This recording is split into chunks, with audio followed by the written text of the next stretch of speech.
नमस्कार साथियों, आज स्वर संधि के एक भाग अयादी संधि के बारे में हम पढ़ेंगे और इस अयादी संधि का जो सूत्र है वह है एचो अयव अयादी संधि। ये स्वर संधि का एक भाग है।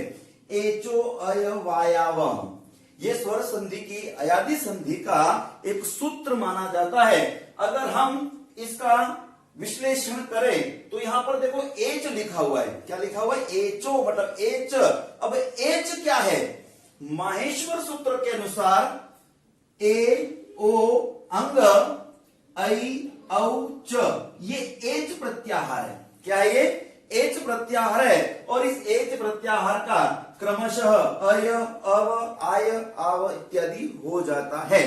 अब उसको और दूसरे ढंग से अगर हम समझे तो उसको सीधे सरल भाषा में हम ये कह सकते हैं कि ए ऐ ओ औ ए ऐ ओ औ। देखो माहेश्वर सूत्र के अंदर ए ऐ ओ औ दे रखे हैं और माहेश्वर सूत्र के अंदर जो अंतिम हलंत वर्ण होता है वो कभी गिना जाता नहीं है। इसलिए यहां पर देखें कि ए ऐ ओ औ के पश्चात यदि कोई स्वर आता है, क्या आता है? यदि कोई स्वर आता है तो ऐसी स्थिति में ए के बाद कोई स्वर होने पर उसका अय क्या हो जाता है? अय। अब यहां पर देखिए ऐ ये इसका दीर्घ है, तो ऐ के बाद अगर कोई स्वर आता है तो वह बन जाता है आय। क्या बन जाता है? आय। ठीक उसी प्रकार ओ के बाद में अगर कोई स्वर आता है तो वह बन जाता है अव में। किसे बदल जाता है? अव में बदल जाता है। ठीक उसी प्रकार औ के बाद अगर कोई स्वर आवे तो उस के स्थान पर आव हो जाता है। क्या हो जाता है? आव। फिर बता देता हूं मैं आपको, इधर देख लीजिए अयादी संधि का जो सूत्र है एचो अयवायावह, यानी कि ए ऐ ओ औ के पश्चात यदि कोई स्वर आता है तो क्रमशः अयम आयम अव आव हो जाता है। अब उसको हम उदाहरण के माध्यम से समझेंगे कि ये पूरी प्रक्रिया किस तरीके से होती है। आगे हम उदाहरण के माध्यम से आइए अब अयादी संधि को इन चार उदाहरणों के माध्यम से समझते हैं कि अयम आयम अव आव की परिकल्पना किस तरीके से सिद्ध होती है। देखिए हमारे सबसे पहले है हमारे पास में शब्द चयन। शब्द क्या है? चयन। देखो संधि को सरल करने के लिए, उसका विच्छेद करने के लिए हमको सबसे पहले उसकी ध्वनियां निकालनी पड़ेगी। मैंने आपको पूर्व के वीडियो के अंदर ही बताया है कि दीर्घ संधि के अंदर आ, बड़ी ई, बड़ा उ, री इत्यादि ध्वनि निकलती है। तो गुण संधि के अंदर ए ओ अर की ध्वनि निकलती है। वृद्धि संधि के अंदर ऐ औ आर की ध्वनि निकलती है। ठीक उसी प्रकार अगर हम अयादी संधि देखें तो ये अय आय अव और आव की ध्वनियां निकलती है। तो उसका विच्छेद करने के लिए हमको सबसे पहले उसकी ध्वनियां निकालनी पड़ेगी। देखो सबसे पहले हमारे पास में शब्द है चयन। चय अय, ध्वनि क्या निकल रही है? अय। अब अय किस प्रकार से बनता है हमको पता है। अय ए प्लस अ बराबर क्या बनता है? अयम। तो जहां अ से स्टार्ट होता है, देखो यहां पर चे चयन अय, तो यहां पर देखना जहां पर अ की ध्वनि निकलती है, आ की ध्वनि निकलती है, तो वहां पर हमको संबंधित मात्रा लगा देनी है। अगर अय निकल रहा है तो ए की ध्वनि लगानी है, अगर अव निकल रहा है तो ओ की ध्वनि लगानी है, अगर आव की ध्वनि निकल रही है तो उस वर्ण के अंदर हमको औ की ध्वनि लगानी है। किस प्रकार? इधर देखिए, देखो यहां पर चयन चय अय, अ की ध्वनि किस पर निकल रही है? च पर निकल रही है। और अय कब बनेगा? जब पहले ए की ध्वनि होगी।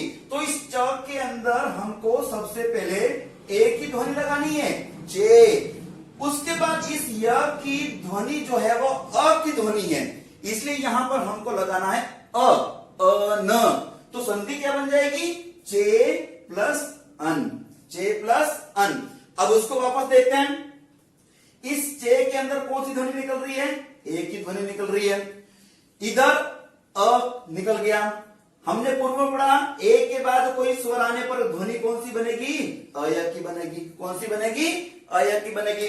अब इसको आगे देखते हैं अपन कि इस चे में से ए निकल गया तो यहां पर ये च हलंत बचा। इन दोनों को मिलाकर अय की ध्वनि निकली तो ये अय। आगे अन पूरा हम लिख देंगे अन। आगे क्या होगा? इस च हलंत में ये अ पूरा मिल गया तो च पूरा बन गया। उसके बाद इस हलंत य हलंत के अंदर ये अ मिल गया तो ये य पूरा बन गया। और इस प्रकार न हमारे पास पूरा शब्द बन गया चयन। क्या शब्द बन गया? चयन। आगे देखिए हमारे पास में एक शब्द मिल है गायक। अब इस गायक के अंदर ध्वनि कौन सी निकल रही है? आय। आय। और आय बनेगा कैसे? जब ऐ के बाद में कोई स्वर होगा तो आय। जैसा कि पूर्व उदाहरण के अंदर मैंने बताया कि आ की ध्वनि किस पर निकल रही है? यहां पर ग में निकल रही है। तो हमको ग के अंदर कौन सी ध्वनि मिलानी है? ऐ की। किसकी मिलानी है? ऐ की मिलानी है। तो इस ग के अंदर हमने ऐ की ध्वनि मिला दी है। गई प्लस य की ध्वनि अ है तो यहां पर अक। गई प्लस अक। अब ऐ के बाद में क्या निकल रहा है? अ निकल रहा है। पहले पढ़ चुके हैं ऐ के बाद में स्वर आने पर आय बनेगा। ये आय बन चुका है हमारे पास में। आगे देखो इस गई के अंदर ऐ निकल गया तो अ ग हलंत बचा। इन दोनों को मिलाकर आय बचा। ये आय हमने लिख दिया। पीछे अक हमने लिख दिया। अब इस ग के अंदर आ तो ये गा। इस य के अंदर ये अ तो ये य और क गायक। ये हमारे पास में इसका संधि भाग हो गया। आगे देखिए पवन अव पव। अव की ध्वनि निकल रही है तो हमने अव की ध्वनि कैसे निकलेगी हमने पहले पता कर लिया है। पो यानी ओ के बाद में अगर कोई स्वर आता है तो वहां अव की ध्वनि निकलती है। तो जाहिर सी बात है अव अ की ध्वनि प पर आ रही है तो उस प के अंदर हम ध्वनि मिलाएंगे ओ की। पो प्लस अन। ओ प्लस अन। और बाकी की रूप से थी जैसे मैंने बताया कि देखो यहां पर पो के में ओ निकल रहा है, इधर अ निकल रहा है तो पो और अ मिलकर क्या बन गया? अव। क्या बन गया? अव। इस पो में से ओ निकल गया, प हलंत बचा। ओ और अ मिलकर अव बना तो अव हमने लिख दिया। पीछे बचा अन तो हमने अन लिख दिया। वापस प में अ मिल गया, प पूरा बन गया। व में अ मिल गया, व पूरा बन गया। और पीछे न यानी पवन। ये हमारे पूरी सिद्धि हो चुकी है। अंतिम उदाहरण पर आते हैं। हमारा शब्द है पावक। पाव आव। और आव कैसे बनेगा? औ के बाद में अगर कोई स्वर है तो वहां पर आव बनेगा। तो आ की ध्वनि किस पर निकल रही है? प पर निकल रही है। तो प में कौन सी ध्वनि मिलानी है? औ की। तो यहां पर बन जाएगा पौ। पीछे व में कौन सी ध्वनि है? अ की। तो पौ प्लस अक। आगे देखिए इधर औ निकला, इधर अ। इन दोनों को मिलाकर बना आव। शब्द क्या बना? आव। अब इस पौ में से औ निकल गया तो ये प हलंत बचा। उसके बाद इन दोनों को मिलाकर आव बचा। हमने आव लिख दिया और पीछे का हमने लिख दिया। अब इस प में आ मिला पा, इस व में अ मिला व और क। पा व क। तो इस प्रकार ए ऐ औ, ए ऐ ओ औ के बाद में कोई स्वर आता है तो इस प्रकार अय आय अव और आव की ध्वनि निकलती है। और इस प्रकार चार उदाहरण के माध्यम से मैंने संधि के बारे में बताया। आगे एक आध दो उदाहरण और देकर मैं आपको अभ्यास करवाऊंगा कि ये किस प्रकार से रूप सिद्धि होती है। आइए कुछ उदाहरण और देख लेते हैं अपन। यहां पर शयनम शब्द क्या लिखा है? शयनम। उसके बाद भवनम, अग्नाविह और नाविक। ये चार शब्द हमारे पास में। हम संधि विच्छेद करने के लिए कौन सी ट्रिक अपनाएंगे? जैसा कि मैंने पहले बताया है ध्वनियां निकालना। देखो हमारे सामने है शयनम। अब इसके अंदर ध्वनि कौन सी निकल रही है? शय अय। यहां पर अय। अब शयनम में अय की ध्वनि निकल रही है। देखो यहां पर ये अय और अय की ध्वनि ए के बाद स्वर आने पर और अ के ऊपर श, तो इस श के अंदर हम कौन सी ध्वनि मिलाएंगे? ए की। तो यहां पर शब्द क्या हो जाएगा? शे प्लस इस य की ध्वनि यहां से स्टार्ट हो रही है, तो शे प्लस अनम, शयनम बन जाएगा। जैसा कि पूर्व उदाहरण में मैंने इसकी रूप सिद्धि बताई है, आप उस तरीके से कर सकते हैं।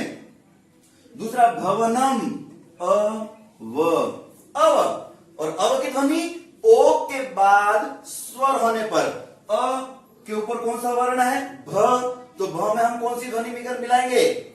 अ व, तो ओ, यहां पर भ के अंदर ओ की ध्वनि भो प्लस इस व में अ की ध्वनि है भो प्लस अनम, पूरी सिद्धि हो जाएगी भवनम। उसके बाद देखो यहां पर थोड़ा सा हटके शब्द है अग्नाविह। अब यहां पर ध्वनि निकालनी है, अग्नाव, आव, यहां पर आ व। अब भले इस व की ध्वनि है, बाद में देखेंगे अपन। आ व, अग्नाव। अब यहां पर आ किसके ऊपर आ रहा है? न पर आ रहा है, तो न के अंदर कौन सी ध्वनि मिलाएंगे? तो आव बनेगा, औ, तो यहां पर बन जाएगा अग्नौ। शब्द क्या बन जाएगा? ये औ की ध्वनि हो गई, अग्नौ प्लस इस व की ध्वनि कौन सी है? छोटी ई की ध्वनि है, तो आगे क्या आ जाएगा? अग्नौ प्लस इह, अग्नौ प्लस इह, ये हमारी सिद्धि हो गई। मैं इसकी सिद्धि करके बताऊंगा आपको। यहां पर शब्द आता है नाविक, नाविक, आवी, आव, आव ध्वनि निकल रही है, तो आव, आ व। अब आ किस पर आ रहा है? ना पर आ रहा है, तो आव बनेगा औ की ध्वनि पर, तो इस न के अंदर हम मिलाएंगे औ, नौ प्लस इस व में कौन सी ध्वनि है? ई की ध्वनि है, इसलिए यहां पर आ जाएगा इक, नौ प्लस इक। देखिए इसकी मैं सिद्धि करके अंतिम बता देता हूं आपको मैं। यहां पर निकला हमारा औ, यहां पर निकला ई, औ के बाद स्वर आने पर ये बन गया आ व। क्या बन गया? आव। अब अ के स्थान पर अ, ग के स्थान पर ग हलन, नौ में से औ निकल गया न हलन, इन दोनों को मिलाकर आ व और पीछे बचा इह। अब देखिए अ, ग के बाद कोई स्वर नहीं है, आधा ग, न के बाद आ है ना, व के बाद ई है वी, और ह, अग्नावीह। ये शब्द हमारा पूरा बन गया, ये शब्द हमारा पूरा बन गया। आशा करता हूं कि आपको अयादी संधि के बारे में मैंने जितना बताया कुछ न कुछ तो समझ में जरूर आया होगा। मेरा प्रयास था कि मैं आपको पूरी तरह समझा दूं, लेकिन फिर भी आपको किसी प्रकार की कोई समस्या आती है तो आप मुझे व्यक्तिगत फोन करके पूछ सकते हैं कि ये किस तरीके से हुआ। निश्चित रूप से मैं आपकी समस्या का समाधान करूंगा। बहुत बहुत धन्यवाद।